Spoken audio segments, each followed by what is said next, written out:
Man, what a time to be a content creator. I've said it before. It is a crazy time because there are so many things going on right now. You got the war. I mean, Charlie Kirk is going crazy right now. It's just so much. It's so much.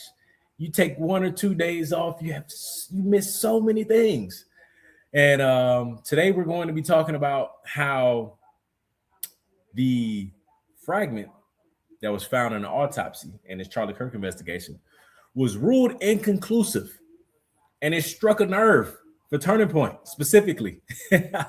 I think they got very upset how the world came together, and for a sliver of a second, I feel like they got a little worried. They lost the public. Now, I will admit, before we get into it, the headline that went viral by the Daily Mail was a little bit misleading because this was something that happened weeks ago. We already knew the bullet was found to be inconclusive. We know this already. Or we knew this already. So when they did post that tweet, or when they tweeted that tweet, or whatever you want to say or call it, I was kind of like, is this new information? What's going on? And so it was kind of misleading. The problem, I think, is the media is just not covering the Charlie Kirk investigation. They're not covering it. They're not talking about it. They're not covering it. So they're behind. We have TikTokers, content creators, social media gurus.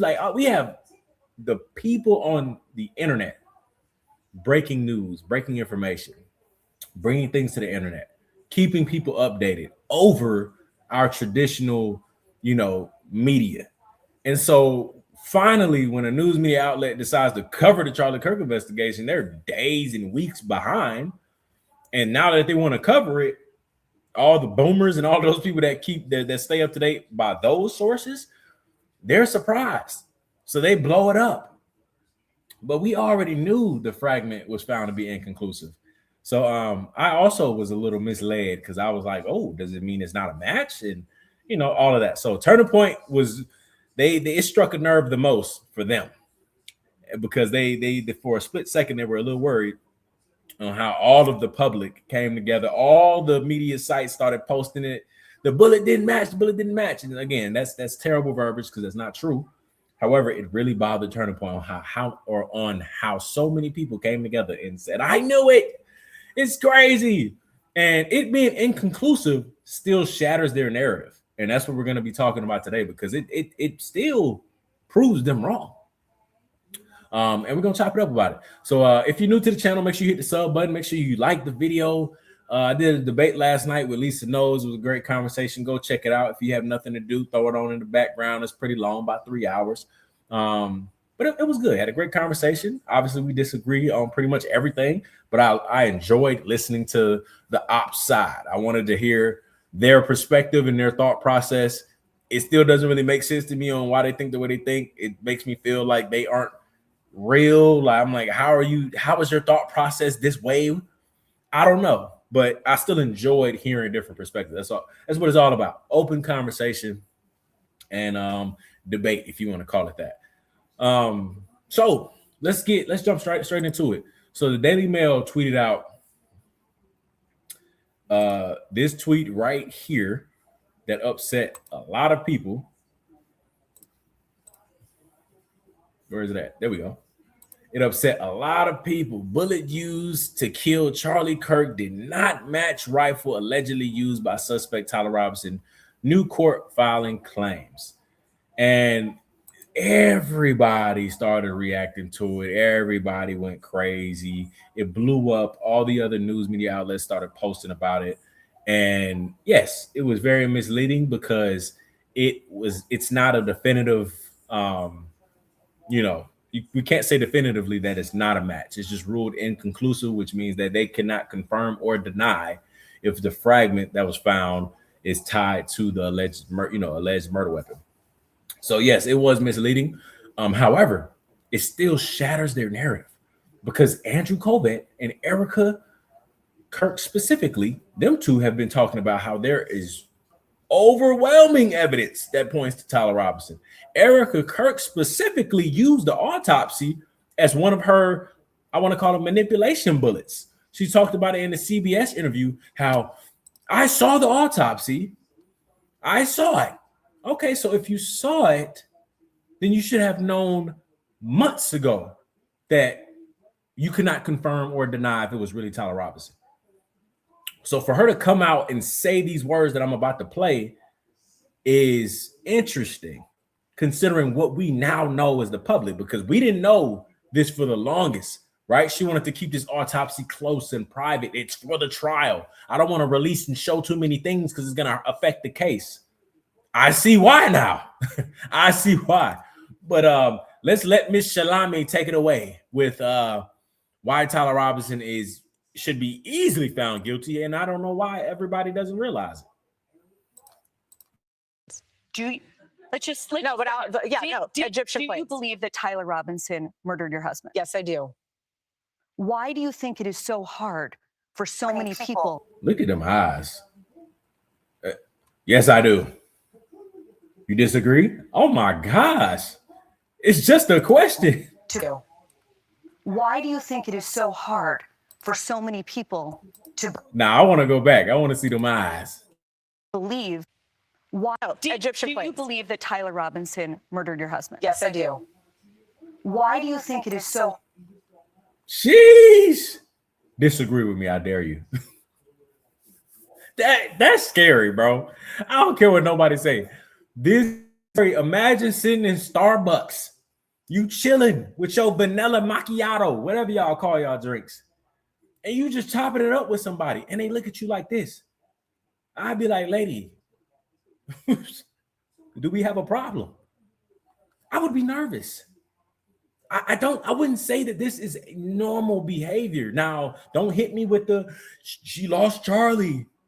So, all of that. I don't know. This isn't normal right here. This is scary. I don't know how we all can't unanimously agree that this is a scary look for anybody. And if anybody gave you this look in public, run.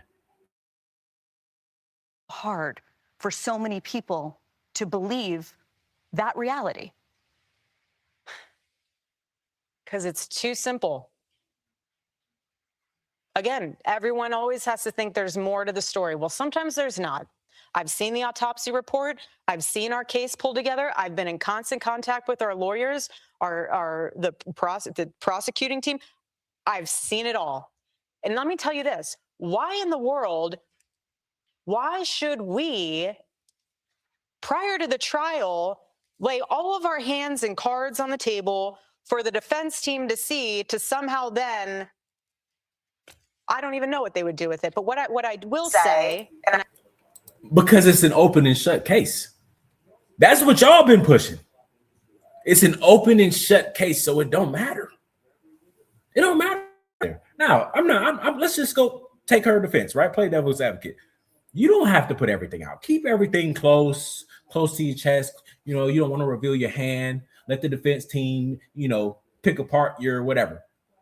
The autopsy is typically, in my opinion, I could be wrong. The autopsy is typically released to the public. With MLK, I wasn't around then, but when it happened, you can easily pull it up. The autopsy was performed shortly after that and released to the public shortly after that.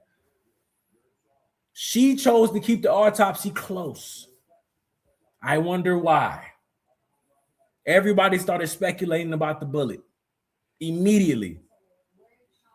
Releasing the autopsy only further proves your case that Tyler Robinson did it. Look, we have the gun. Look at the autopsy. It's a 30-06, the bullet. It matches. But no, you're up here on national television saying you saw the autopsy. It's simple. These are manipulation tactics. They talk about us YouTubers and TikTokers tainting the jury. She's doing it. Andrew Kolvet's doing it because they're on podcasts saying it's overwhelming evidence. We have everything in the world. It's simple. Then that makes the normal person think, well, am I thinking too much? Because Erika Kirk is saying it's simple. She's crying in my face, telling me to believe her and that it's simple. So maybe I'm overthinking it. It's a manipulation tactic because it's not simple. That's the reality. It's not. And for her to say she saw the autopsy and use that in this little spiel that she's doing right now, is crazy, considering that if you saw it, then you already knew that the fragment was inconclusive. You already knew this, or at least you could not confirm or deny. Let's just say she didn't know if it was inconclusive or not. You definitely could not confirm that it was Tyler Robinson that did it.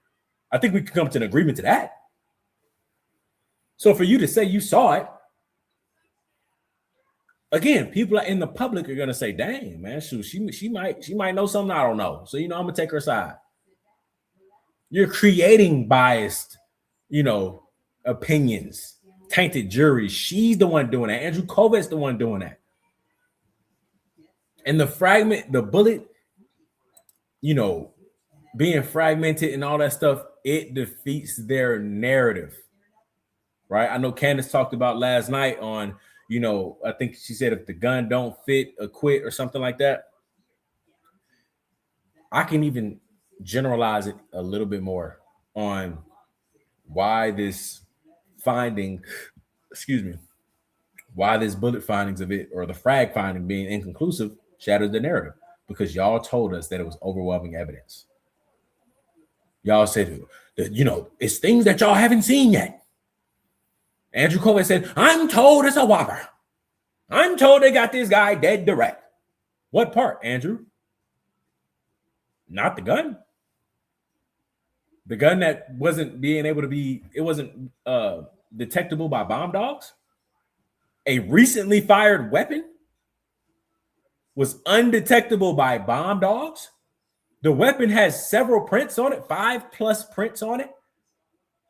There's no gunshot residue test performed on Tyler Robinson, nothing. So you can't even directly tie anything to that specific day. Now the frag is inconclusive.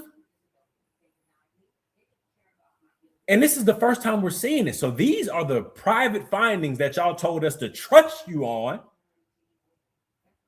that further prove that you can't prove that Tyler Robinson did it, that he pulled the trigger. So when you lie to the public in this way, it is problematic. It's problematic because y'all try to convince everybody that we should just believe you. We should just trust you. It's things that you don't know. Well, now we know already with the first piece of private evidence that came about that it doesn't directly point to Tyler Robinson. So what's next? What's next? We don't have the camera footage of him turning himself in. His parents, Brandy and Billy's YouTube page, said that Tyler Robinson's family at the trial said that they don't even see Tyler Robinson doing it. They don't think he could have did it. It's only 2%. I think they said there's only 2% in the media that's true about Tyler Robinson or something like that. But yet Blake Neff and Andrew Kolvet are going around saying the family won't even come out and deny Tyler Robinson. They won't even come out and defend him. They're the ones creating biased opinions. They're the ones tainting the jury.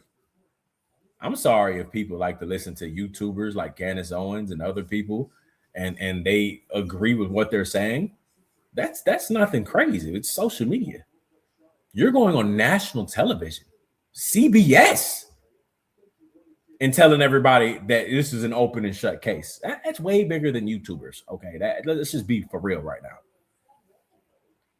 But it defeats their narrative. It's not an open and shut case like they said it was.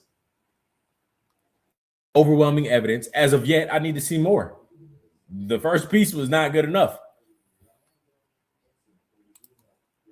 But the bullet being found inconclusive struck a nerve because it led Turning Point to get on News Nation to speak about it. Andrew Kolvet said, I have to break my, go to the news media outlets and regain control of the public's opinion and let them know how mad I am at the Daily Mail.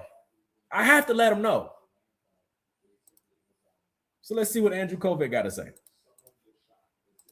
In to talk about something else, to be honest, but I want to give you a chance to deal with this on your own terms. It's all very hot right now that, see, it wasn't him. How do you deal with what comes along with this personally and at the organization? Yeah, thanks for having me, Chris. I would just say, my biggest beef is with this Daily Mail headline. First of all, it was what I consider media malpractice, the way that they presented it. And it felt like they were catering it to this cottage industry that's exploded online about conspiracy theories after Charlie's assassination. So I was pretty upset about the way they formulated that headline. I thought that it should have been corrected, requested corrections. Haven't seen it happen yet. So that's number one. But there is a silver lining here, Chris. It's almost like the internet is developing antibodies to some of the crazy stuff, because what we saw, the headline drops, predictable, all the usual suspects rush in, take advantage of it, take the story where it didn't go. But then you saw something different. You actually saw some sane voices, some people pushing back. And by this morning, it felt like a lot of the zaniness had been muted. Of course, some people are not going to hear basic arguments or common sense. But it did feel like there was a bit of a detente. And that was a first in some of these waves that we've seen. And so I'm actually pretty encouraged about the developments. And like I said, it feels like we're almost building up antibodies to this, and people are getting their courage to speak out and speak some of the truth, whereas before we just, we saw this stuff run rampant. Because you pay them. You pay them. I tried to mute it in time. I couldn't. I'm sorry. You pay them, Andrew Kolvet. That's why people started to come out and take your side. Now, yes, you have people that have been following this case for a while, following this Charlie Kirk investigation for a while, like myself. And I knew that it was kind of like clickbait. That's what news media outlets do. It's nothing new. But where I want to point out hypocrisy is when Andrew Kolvet gets up there and says, I want the news media outlets that the Daily Mail didn't get up there and correct themselves. And I think they did now. I think they said, I forgot what the new wording is, but they corrected themselves about 5 or 6 hours ago. But for Andrew Kolvet to get up there and say he wanted a correction and it's malpractice, and he's so this and he's so upset about how they led on all of these people or whatever. Essentially, they're just mad that they're losing the public. They're losing the public. They are. They may feel like they're winning. They're losing. And they probably don't feel like they're winning. That's why they have to do all this. But they're losing. They're losing the public's opinion. They're losing the majority. But for him to say that he's so upset and it's malpractice for what the Daily Mail did, and he wants an apology, what about Andrew Kolvet's tweet when he said the coroner found the bullet just beneath the skin, and we know that that is now a lie? What about that? What about him and Erika Kirk pushing a false narrative that the surgeon said Charlie Kirk had a Superman neck? What about that? When all of that is a lie. And you're mad at the Daily Mail for saying that the bullet doesn't match? Technically, it doesn't. Or like technically, it doesn't. It doesn't match, nor does it mismatch. It can't confirm or deny. They just chose to take the deny part. But what about when you said that the surgeon said Charlie Kirk had a Superman neck, and we now know that that's a lie? You didn't come out and say anything. That changed the entire trajectory of this Charlie Kirk investigation, because everybody was like, whoa, what? The surgeon told you that? And for the people that don't remember, let me just pull it up. I have it up right here while he was talking. Oh, sorry. Andrew Kolvet's words. I want to address some of the discussion about the lack of an exit wound with Charlie. This is on September 20th, 10 days after Charlie died. And with the information that we found out last night from Candace, is Andrew Kolvet and Erika Kirk came up with this narrative on the day of Charlie Kirk's funeral, right? Allegedly, coming from Candace. This was brought up. This was orchestrated and posted to the world on Charlie Kirk's day of his funeral, on the day of Charlie Kirk's funeral. Keep that in mind. And we already know that this is a proven lie. Everything that I'm about to read. I want to address some of the discussion about the lack of an exit wound with Charlie. I'm usually not interested in delving into most of this kind of online chatter, and I apologize. This is somewhat graphic. But in this case, the fact that there wasn't an exit wound is probably another miracle, and I want people to know. I just spoke with the surgeon who worked on Charlie in the hospital. He said the bullet absolutely should have gone through. This is quoting the surgeon, which is very, very normal for a high-powered, high-velocity round. I've seen wounds from this caliber many times, and they always just go through everything. This would have taken a moose or two down, an elk, etc., end quote. But it didn't go through. Charlie's body stopped it.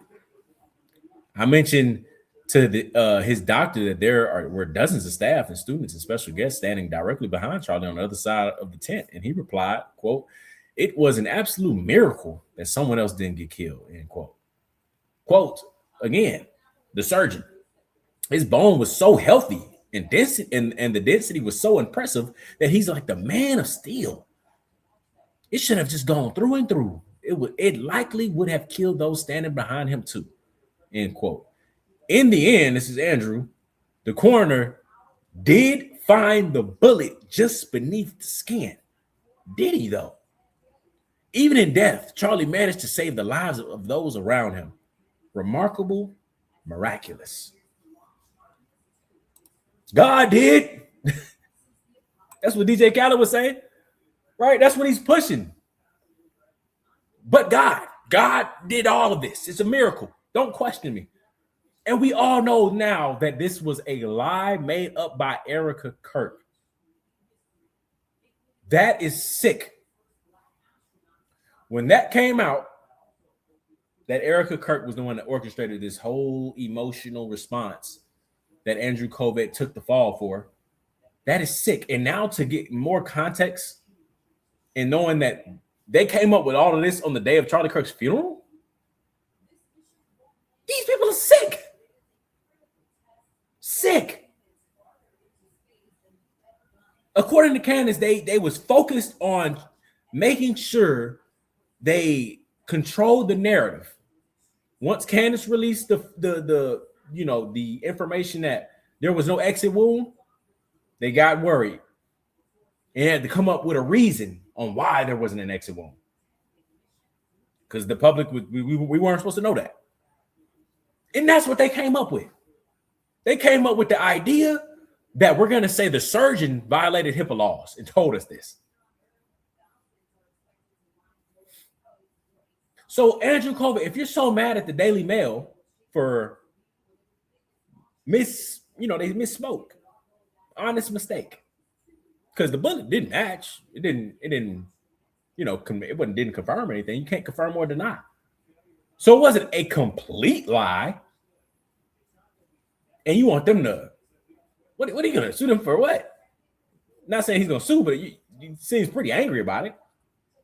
You want them to come out and apologize, and I'm so disappointed they did this malpractice, but you're going to lie on the surgeon and put the surgeon in a situation where it looks like he violated HIPAA laws? You're going to come up with this narrative that Charlie, well, Erika, but Andrew, you took the fall for it, or he took the fall for it. You're going to come up with this narrative that Charlie's nice, soft neck was just so much stronger than mine, apparently. So much stronger than the average normal person that when you get hit right here, depending on what you eat, the bullet can just stop right underneath it. You said that in the end, the coroner did find the bullet just beneath the skin. You said this on September 20th. Was it a bullet?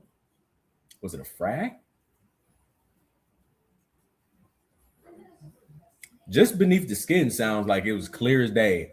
Oh, we found it. We found the bullets right here. A frag, it hit something and shattered into 1,000 pieces. Why is only one piece found? But that just goes against, again, you saying just beneath the skin. Because people took this 21 million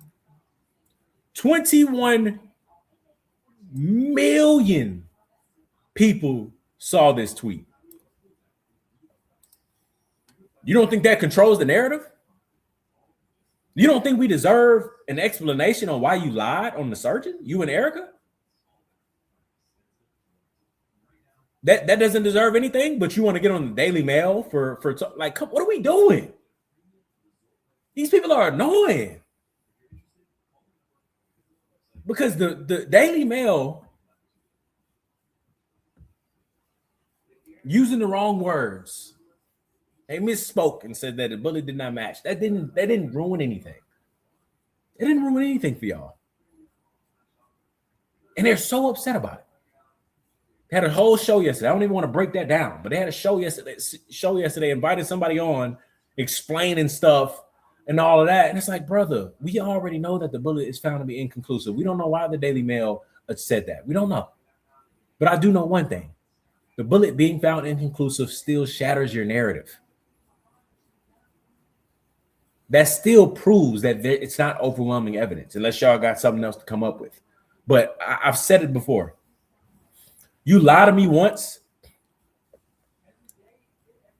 you lose a lot of credibility. I can't give you the benefit of the doubt once you lie to me one time. I can't. Now you got to prove yourself. You lied 10 days after Charlie Kirk died. You lied. You and Erika, Andrew and Erika lied 10 days after Charlie Kirk died and made up this stuff. Nothing you say after that is credible. Erika going on CBS in December saying she saw the autopsy. Tyler Robinson's the guy. You're lying. So to put that on the public is sick to me, but it's all good. The truth will always be revealed. And for the ones that didn't watch Candace yesterday or haven't even read the court documents or filings, we know that ATF found the bullet to be inconclusive, but the prosecution team is now requesting the FBI to do a further analysis. The ATF, alcohol, tobacco, firearms, and explosives, did a bad job at doing their job, at doing ballistic tests. They found it inconclusive, and apparently that's not good enough. So the FBI is stepping in because they're going to do a better job. And they're going to use a method that was, according to Candace, they're going to use a method that was discontinued 20 years ago. I'm just going to tell y'all what's going to happen again. And hopefully I'm wrong. I'm saying this every time just to put it on record. The FBI is going to make that frag match. I don't know how,